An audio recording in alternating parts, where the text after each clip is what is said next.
Then we run a flock of laying hens behind them as our parasite control, pasture sanitation program. As well as more fertility. And fertility, yeah. So they dump tons of nitrogen.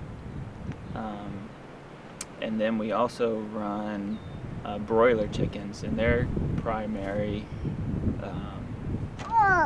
benefit to the soil is nutrients. So are they the ones in the chicken tractors during Yes. the rest of the year? I don't think they're in them Yep. now, right? They're No, in the houses behind you? Yep. Okay. So we got day-old chicks showed up today, and they'll be in their brooders, depending on the weather, 2 to 3 weeks. So if we see a good stretch after 2 weeks, We'll put them out. we'll put them outside. And then they'll be outside from that 2-week point until processing, which will be 8 weeks or so, 8 to 9 weeks. And they'll be moved daily, so fertilizing a 25 by 14 foot square, which converts to about 100 pounds of nitrogen fertilizer per acre, which is a recommendation for fertilization for your pastures for grazing. They're doing it for us while they're growing in size. So you're moving that chicken tractor or whatever it's called once a day? Yep. Once a day. Yeah. With the ATV. With we the can hook ATV, it right. and just pull it one space forward. Yep. The rooster, the chicken. Is that a rooster? No, it's a lady. It's a lady. She's one of the heritage birds. She's called a brown leghorn. She lays a white egg, and she is so flighty. She usually roosts up inside of that tree there, that cedar. She'll roost about 10 or 15 feet up in that tree.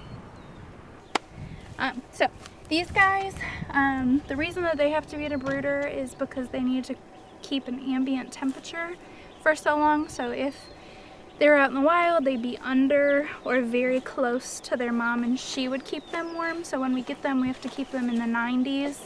And then every day we take them down just a few degrees until they're ready to do ambient temperature. So we use, right now, just a really simple, sorry, it'll be on this side, propane setup that keeps them heated. Oh, I see the propane. So they have nipple drinker waters, which are very similar to like a gerbil setup. So there's a pole that runs along the length on this side, and they just go up to it and get water. We have well waters. So they were born on Monday or Tuesday, and then they came. And what breed are they? So these ones are called Cornish Cross. Okay. So they're the commercial standard breed. They are. For a while, you were doing the. So we were doing both. Oh, you're still doing the. Yeah. What were They're they called Freedom Rangers. Freedom Rangers. That's so right. it's closer to a heritage bird, but not. Okay. It's a slower grower. The flavor is really great, but because it takes an additional 2 to 4 weeks to reach size, that's an additional 2 to 4 weeks of labor and feed, which means it's a higher cost. And the pastured birds are already a higher cost because it's a soy-free, organic, labor-intensive sort of thing. So this year, with everything going on with COVID-19, we think we might either delay, postpone, or just cancel doing Freedom Rangers, just depending on what happens with the economy, because it's just it's just more expensive for the consumer.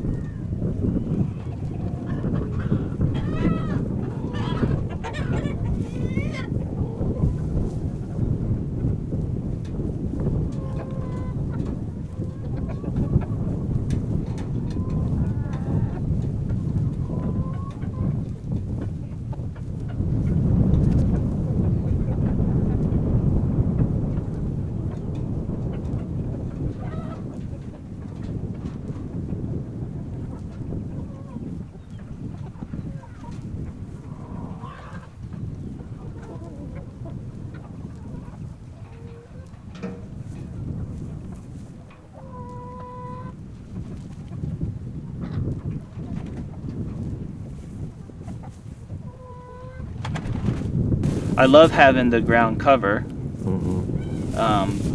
but right now, as all these small little grasses are coming up, the chickens are scratching that back and exposing sunlight to these guys to let them hopefully come up. It's also, I mean, it's getting this dry matter out of there, and something's going to come up here, whether it's grass or burdock or broadleaf, or, you know, there will be some vegetation that comes up out of that, versus if this were to just stay and completely that's just the straw from last year's grass? Yeah, so this is just stuff that they've trampled, that broke, or got knocked down on the ground and is, you know, shading everything else, and nothing's coming up, and has actually killed a couple plants. But the chickens are now scratching all that back, exposing the soil to sun, which is warming it up. And if you go back 2 or 3 days, you can see how much stuff is sprouting now out of those. Okay. I'll walk over that way. Yeah, out of those spots.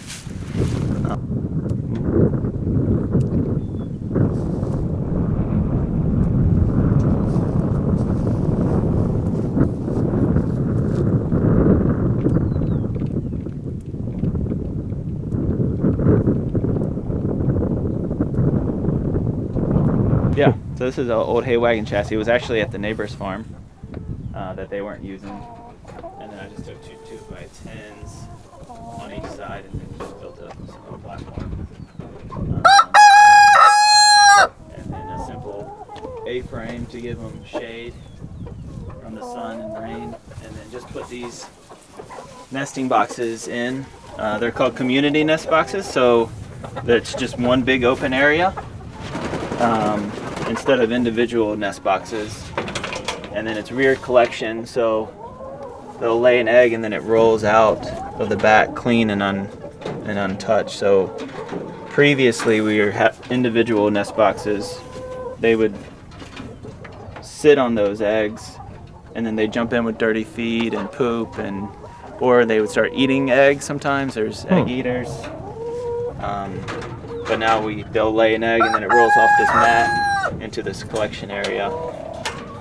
And then we can pack them without having to wash them. So we're leaving that quick intact on the egg, which preserves the egg, makes it stay fresh longer. And how many birds did you say you had here? There's 300 birds in here. And then you're collecting how many? We're getting about 19 dozen a day right now. But I love opening these and seeing clean eggs. And I just installed these 3 about 2 days ago, and then yesterday I installed the other 3. So I slowly worked them out of their old nesting boxes, and they've taken to them really well. I'm still seeing a couple eggs on the ground. But I think once they get used to them, they'll all start laying. So the idea is that I don't have to go into the egg-mobile for anything. They have access. It's their space. It's their home. They have roosting bars and plenty of spaces and things that they can roost on. And then usually the whole space is filled up at night with everybody hanging out. Out away from the foxes. Yep. That's the other reason we keep them in the net too. I mean, it's not to keep them enclosed as much as it is to keep foxes out. Last year we lost almost 100% of our flock to foxes. So we lost a couple hundred birds to foxes by the end of the season.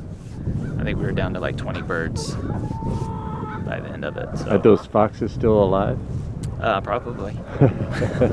Probably. They're hanging out nearby. Yeah.